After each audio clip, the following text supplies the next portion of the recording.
Well, hello, I'm Stephen Coates. Welcome to my studio. Now, in my view, one of the best ways to practice watercolours and improve skills is to have a go at a really straightforward scene and complete it in just a few minutes. We can all get a little bit obsessed with detail, I'm sure you'll agree. So it is often better to just focus on colour, light and form. This will encourage faster, energetic brush strokes and result in a much looser and more impressionistic result. Let's have a go at some examples. Well, hello and welcome to another of my 10-minute watercolour exercises, and today I'm going to focus on a lovely rocky landscape. So I've got a piece of Bockingford 300 grams cold press paper here, quite a small size. It's 10 inches by 7 inches or 25 by 18 centimetres roughly. I'm only going to use three colours. That's Payne's Grey, straight from the tube, burnt sienna and burnt umber. So there's no mixing to do. So I'm going to start by using the Mini Hake or Mini Harkay, which is a 3/4 inch goat hair brush, perfect for doing sort of washes of this size. And I'm going to need plenty of water on this because I want the sky to run a bit to create that beautiful stormy atmosphere. So I've put 2 or 3 brush loads on there already, and that needs to come below the line of the rocky outcrop.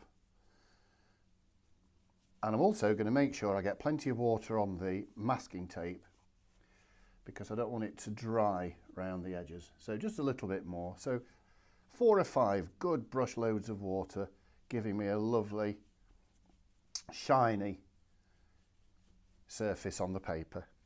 So I'm going to just dip into the Payne's Grey, just going to pick up a small amount to start with. There it is. And then I'm going to just sweep that across, leaving the brush, if I can, just away from the top of that outcrop. And you can see straight away how the water, I'm working on a gentle slope here, so you can see straight away how the water is starting to draw that paint down. So let's get some more of the Payne's Grey. So this action that I'm doing with the brush here, I'm just sort of flicking and turning my wrist just so that I can control the placement of the paint in the sky.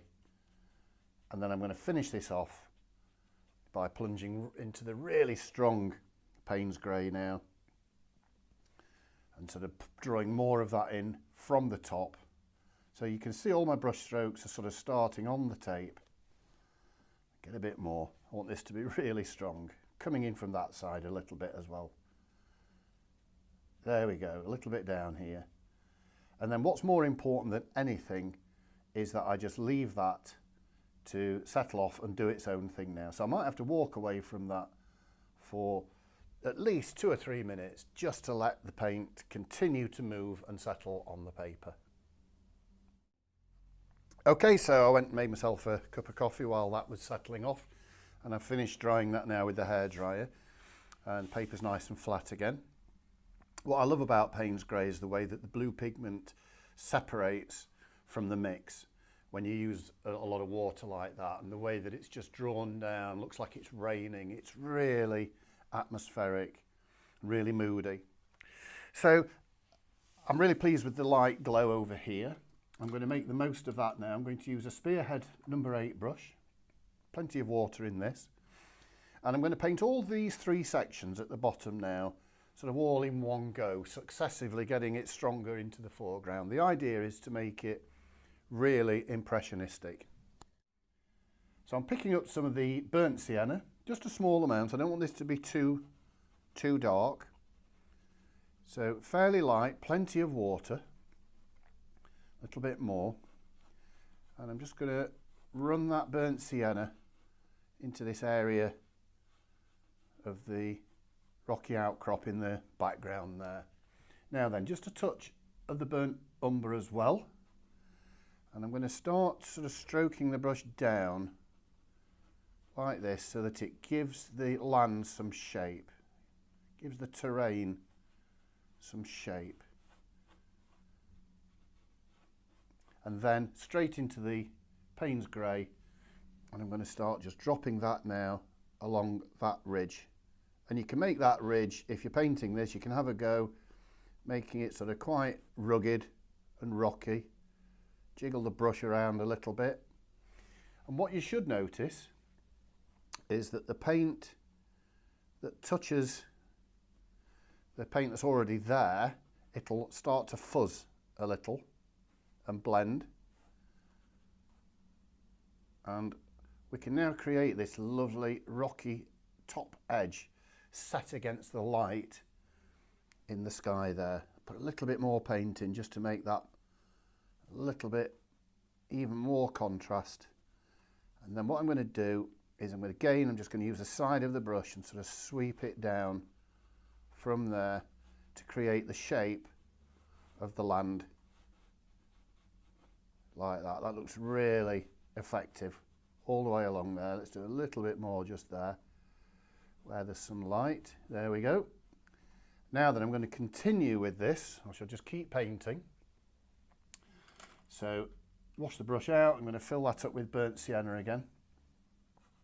I'm going to sweep some of that across here. Now then, you'll see that there's a little white space there.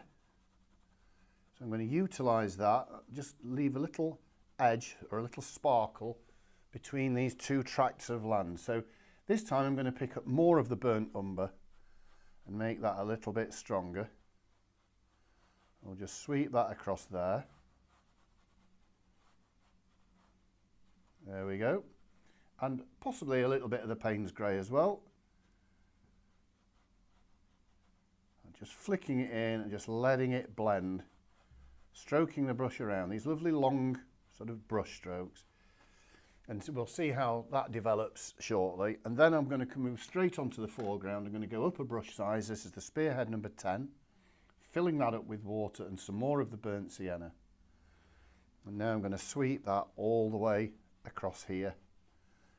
And I know it's going to touch that one I've just painted, which is fine. If I get a little bleed, it's fine. I'm not worried about that. This is Impressionism.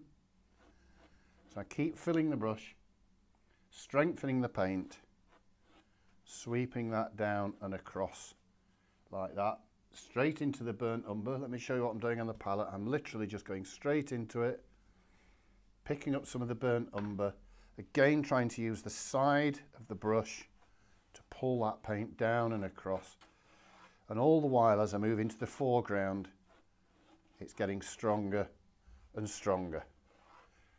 And this helps to bring the foreground nearer to us, which is what we're after. I'm going to finish off that foreground with some Payne's grey to really draw that right up to our eyes. Now then, just to finish this off, I'm going to put some little bit of Payne's grey along here. I want to try and make this look as though there's a few rocks and things just in this land in the foreground. Just drop a little bit in there, sweep it across here. This again will just give us the impression of a little separation between those two tracts of land. There we go. And now I'm going to finish off with what you can only really term as scratching out. You'll see this done by many watercolour artists. Now I'm going to use a clay shaping tool, but you could use things like wooden catering spoons or credit cards, and it's worth having a little practice with this. But as the paint settles and before it dries, we actually use the tool to scratch paint off and create these little areas where it looks like there's a little bit of rock sticking up out of the moorland grasses and heather. So we need one up here, quite a big one. Let's have a big one, quite a feature one up here. There it is. So a couple of little smaller ones just down there. It's really effective, just gives the impression of some rocky outcrops here amongst the heather. So I'm going to dry that off. I'm going to put a couple of birds on and I'm going to call that a finished study. So I'm just going to use the tip of a size 2 rigger and a little bit of the Payne's grey, and I'm going to utilise this little area of light here to put a couple of birds in here. So this is just a bring the tip down to the paper to get a lovely sharp wingtip. I always do a little bobble and then off again like that, and then I'll do another smaller one a little bit further away, almost as if one's chasing the other. So now I'm just going to pop a mount on that, and as ever, the mount makes a huge difference. Really helps to focus your eye into the painting and takes away all the mess from around the edge. So I hope you've enjoyed watching me do that, and please do have a lot of fun if you give it a try. Thank you for watching, and do join me again on another video.